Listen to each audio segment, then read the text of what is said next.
মাসে ১৩ পার্বণের মধ্যে জামাইদের জন্য সবচেয়ে বড় হাই ভোল্টেজ উৎসব হলো জামাই ষষ্ঠী।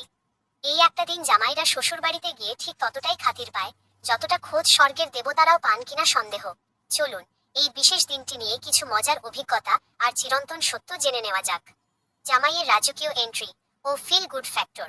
সকাল সকাল 10টাটা জামাইবাবু নতুন পাঞ্জাবি পরে, কপালে ঘামের ফোঁটা আর হাতে 4 কেজি ওজনের ইলিশ মাছ বা হিমসাগর আমের পেটি নিয়ে শ্বশুরবাড়ির দরজায় হাজির। সকাল সকাল 10টা বেজে 5 মিনিটটা শাশুড়ি মা বরণ ডালা নিয়ে প্রস্তুত। জামাইয়ের কপালে দইয়ের ফোঁটা, মাথায় ধান দুর্বা। জামাইয়ের তখন মনে মনে ফিলিংটা হয় অনেকটা, अपना টাইম আ গয়া, আজ আমি এই সাম্রাজ্যের রাজা। পাশে দাঁড়ানো শ্যালক বা শ্যালিকা মনে মনে ভাবছে, জামাইবাবু তো প্রতি বছরই ইলিশ মাছের সাইজ ছোট করে আনছে, এদিকে পাতে নেওয়ার সময় 4 পিস লাগবে। দুপুরের থালা এক অলিখিত যুদ্ধক্ষেত্র। জামাই ষষ্ঠীর দুপুরের খাওয়াটা কোনো সাধারণ খাওয়া নয়, এটা আসলে জামাইয়ের হজম শক্তির এক অগ্নি পরীক্ষা। থালাটির বিবরণ: থালার সাইজটা সাধারণত ডিশ অ্যান্টেনাকে টেক্কা দেয়। মাঝখানে হিমালয় পর্বতের মতো বাসমতি চালের ভাত, আর তাকে ঘিরে বাটির সংখ্যা মিনিমাম 10 থেকে 12টি। ডাল, শুক্তো, 5 ভাজা, গলদা চিংড়ি, ইলিশ, খাসির মাংস, চাটনি, পাঁপড়, মিষ্টি, দই।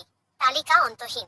শাশুড়ির চিরন্তন ডায়ালগ: বাবা, তুমি তো কিছুই খেলে না, নাও এই খাসির মাংসের বড় পিসটা আর দুটো গলদা চিংড়ি অন্তত নাও। জামাইয়ের অন্তরের কান্না। জামাই তখন মনে মনে ভাবছে, তারা চিহ্ন মাগো, অলরেডি প্যান্টের বেল্ট 2 ঘর লুজ করতে হয়েছে, আর 1 পিস খেলে আমি আর উঠে দাঁড়াতে পারবো না, এখানেই শুয়ে পড়তে হবে। কিন্তু মুখে ভদ্রতার হাসি বজায় রেখে বলতে হয়, আরে না না মা, ঠিক আছে, দিন তাহলে। বিকেলের পকেট, বরের মাঠ, ট্র্যাজেডি। দুপুরের ভুরিভোজের পর যখন জামাইবাবু একটু আড়মোড়া ভেঙে ভাবছেন ব্যাস আজকের মতো জাস্ট পাস, তখনই আসে আসল ক্লাইম্যাক্স, প্রণামী পর্ব।